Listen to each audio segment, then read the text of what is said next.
रामायण में गोस्वामी जी ने कहा, निर्मल मन जन सो मोहि पावा, मोहि कपट छल छेद। भगवान को छल कपट रहित व्यक्ति प्रिय है, छलहीन व्यक्ति प्रिय है, छल से रहित व्यक्ति प्रिय है। छल का मतलब जो है वो दिखने का नाटक ना करे, जो नहीं है वो दिखने का नाटक करे, ये कपट है। बहुत लोग नहीं, ज्यादा लोग ऐसे ही हैं, जो हैं वो तो दिखते नहीं है, जो नहीं है वो दिखते, इसलिए आदमी हैरान है। कपट क्या है? कपट है क्षणिक सुख पाने के लिए हम लोग संसार में तरह तरह के प्रपंच करते हैं। थोड़ा सा सुख पाने के लिए तरह तरह के प्रपंच करते हैं, ये कपट है। मेरे प्रिय जनों, भगवान को वो मन प्रिय है जिसका मन बच्चों की तरह है, भोला है। एक गांव में एक घटना घटी, सत्य घटना भारत में। गांव का एक चरवाहा गायें चराने गया। गायें चराते चराते वो देखने लगा कि नदी के किनारे शंकर जी के मंदिर में पुजारी जी रोज आते। तो एक दिन उसने पांव पकड़ के कहा, पंडित जी पांव लागी। पंडित जी ने कहा, आशीर्वाद, खुश रहो खुश रहो। महाराज एक बात बताओ, हाँ आप मंदिर में रोज करते क्या हो? पंडित जी बोले, पूजा करते। अच्छा, ये तो था चरवाहा, सीधा साधा आदमी। इसको लगा पूजा का मतलब पिटाई होती। इसने कहा कि महाराज पूजा करने से क्या होता? बोले, भगवान प्रसन्न होते हैं। इसने सोचा फिर तो हमें भी करनी चाहिए।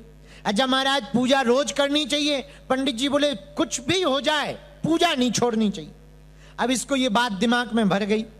तो पुजारी जी जैसे ही पूजा करके निकले, ये भीतर घुस जाए और लंबा सा डंडा ले और शंकर जी में 4 फटकारे दे, पटा पटा। लो महाराज पूजा हो गई। ये तो ज्ञान तो था नहीं, सीधा साधा आदमी। और फिर निकल आए। एक दिन हुई बारिश, नदी में बाढ़ आ गई। नदी के उस पार मंदिर था। पुजारी जी ने सोचा जाना कठिन है, नाव है नहीं है, तैरकर मुश्किल है, नाव नदी बहुत तेज है, बहाव तेज है, आज यहीं से पूजा कर लेते हैं, वहां जा नहीं पाएंगे।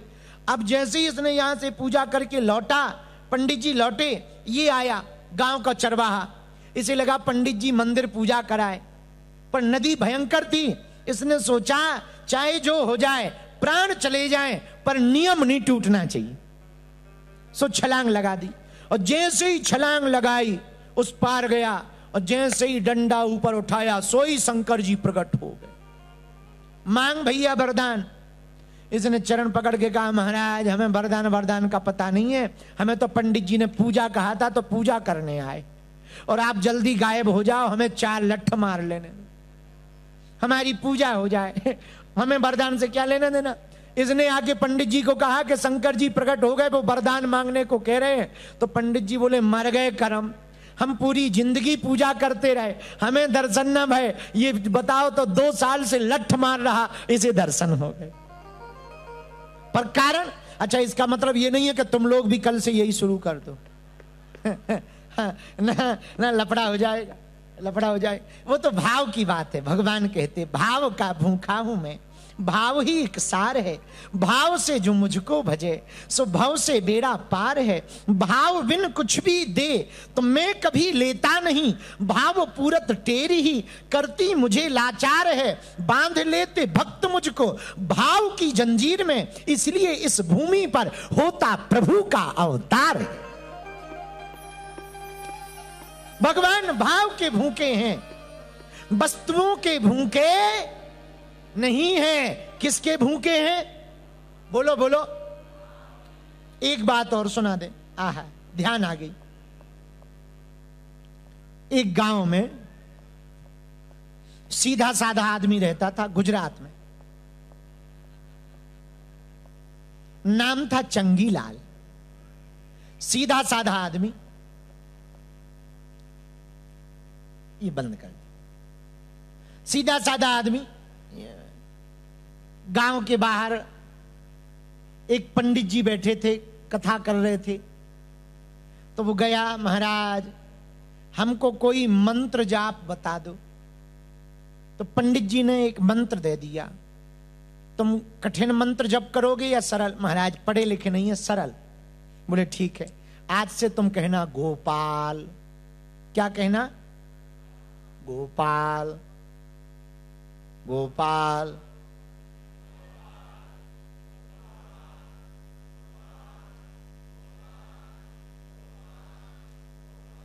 लेकिन एक गड़बड़ हो गई, ये पढ़ा लिखा तो था नहीं। घर आया, पत्नी बोली खाना खा लो। ये खाना खाने बैठा तो मंत्र भूल गए। अब ये दिमाग लगाए कि गुरुजी ने कहा तो था गा से था, पर था क्या? अब टेंशन में, इसको और कुछ ध्यान नहीं आया तो इसको लगा गप्पू जी। तो गोपाल तो भूल गया, इसको याद आया गप्पू जी है।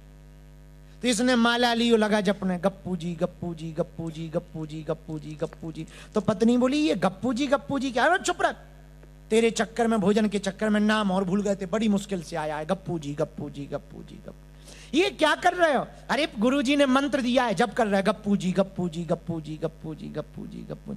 अब शाम हुई तो पत्नी बोली भोजन कर लो, गप्पू जी गप्पू जी गप्पू जी गप्पू जी गप्पू जी। क्यों? यदि हम भोजन करेंगे तो फिर से मंत्र भूल जाएंगे और फिर याद नहीं आएगा गप्पू जी गप्पू जी गप्पू जी गप्पू जी गप्पू जी। पत्नी बोली महाराज भूखे आप भूखे रहोगे तो हम भी भूखे रहेंगे। बोले तो ठीक है तू खा ले, गप्पू जी गप्पू जी गप्पू जी। हम नहीं खाएंगे। पत्नी बोली एक उपाय है। क्या? जब तक हम जप कर रहे तब तक तुम खा लो। पत्नी ने कहा ये बहुत बढ़िया। अब पत्नी लगी गप्पू जी गप्पू जी गप्पू जी गप्पू जी गप्पू जी। अब ये खाने लगा, तो जैसे ही इसने भोजन पूरे किए, लाओ हमारा मंत्र हमें दो, गप्पू जी गप्पू जी गप्पू जी। गैया ली, अब जा रहा चराने के लिए, गप्पू जी गप्पू जी। गैया चरावे, गप्पू जी गप्पू जी गप्पू जी गप्पू जी। जंगल में बैठ गया पत्थर के ऊपर। एक दिन भगवान कृष्ण, उसी दिन रुक्मणी जी, भगवान कृष्ण बोले चलो हम तुमको एक अब बिरले भक्त के दर्शन कराते हैं। रुक्मणी जी साथ में थी, तो दोनों वन से जा रहे थे। जैसे ही एक किनारे पर इसको देखा माला लिए हुए, तो रुक्मणी जी बोली प्रभु रुको, ये कोई विचित्र भक्त है। और वो क्या कह रहा? गप्पू जी गप्पू जी गप्पू जी गप्पू जी गप्पू जी गप्पू जी गप्पू जी गप्पू जी। तो रुक्मणी जी बोली ये किसका जप कर रहा? भगवान बोले हमारा। रुक्मणी जी बोली प्रभु बुरा ना मानो तो एक बात बोले। बोले बोलो। बोले हमने आपके 1000 नाम पढ़े, सहस्त्रनामावली पढ़ी, सतनामावली पढ़ी, 100 नामों की माला पढ़ी, 1000 नामों की माला पढ़ी, कहीं पर गप्पू जी नहीं है। भगवान बोले हम पे भरोसा ना हो तो पूछिया। अब रुक्मणी जी ने दूसरा भेष बनाया, रूप बदला ताकि ये पहचान ना पाए। अब वहां पर आई, भैया राम राम। अब गप्पू जी गप्पू जी गप्पू जी, राम राम, गप्पू जी गप्पू जी गप्पू जी गप्पू जी। तो इन्होंने कहा भैया ये किसका जप कर रहे हो? इसने सोचा इनसे कौन बात करे, यदि बात करेंगे तो मंत्र भूल जाएंगे। तो ये जप करते हुए ही बोला गप्पू जी गप्पू जी गप्पू जी गप्पू जी गप्पू जी गप्पू। इशारा किया जाओ। अब रुक्मणी जी ने फिर पूछा अरे भाई बताओ तो किसका जप कर रहे हो? गप्पू जी गप्पू जी गप्पू जी। जाओ हमें नहीं बताना, गप्पू जी गप्पू जी गप्पू जी गप्पू जी, हमें नहीं बताना है, जाओ। रुक्मणी जी नहीं गई। भैया बताओ तो किसका नाम है?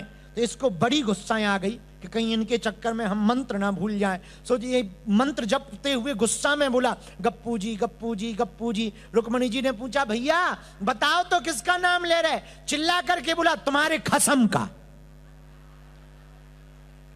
अरे रुक्मणी जी भागी, दौड़ लगाई रुक्मणी जी ने, तुरंत भागी भागी ठाकुर जी के पास आई। भगवान बोले क्या हुआ? अरे बोले हम तो पकड़ गए। तो भगवान बोले क्यों पकड़ गए? बोले हम भेष बदल कर गए और हमने पूछा किसका नाम जप रहे हो? वो चिल्ला करके बोला तुम्हारे खसम का। हम तो पकड़े गए, हम तो पकड़े गए। बड़ा बड़ा विचित्र भगत है आपका। ठाकुर जी बोले हमने पहले ही कहा था हमारा चेला है। रुक्मणी जी हाथ जोड़ के बोली प्रभु बुरा ना मानना तो एक बात बोले। बोले बोलो। हमने इतने नाम पढ़े, आपका ऐसा कहीं नाम नहीं मिला, ये बताओ आपका गप्पू जी नाम कब पड़ा? तो ठाकुर जी बोले जब से तुमने सुना तभी पढ़ा है। तो रुक्मणी जी बोली मतलब, बोले ऐसा नाम तो आपका है ही नहीं है। भगवान बोले वैसे तो हमारा नहीं है ऐसा नाम, लेकिन जब से ये गप्पू जी कह रहा है तब से ये भी हमारा नाम हो गया है। इसीलिए मेरे प्रिय जनों, भगवान पदार्थ के भूखे नहीं हैं, भगवान भाव के भूखे हैं। यदि हम भगवान को भाव से समर्पित करेंगे तो ठाकुर जी हमको प्राप्त हो जाएंगे।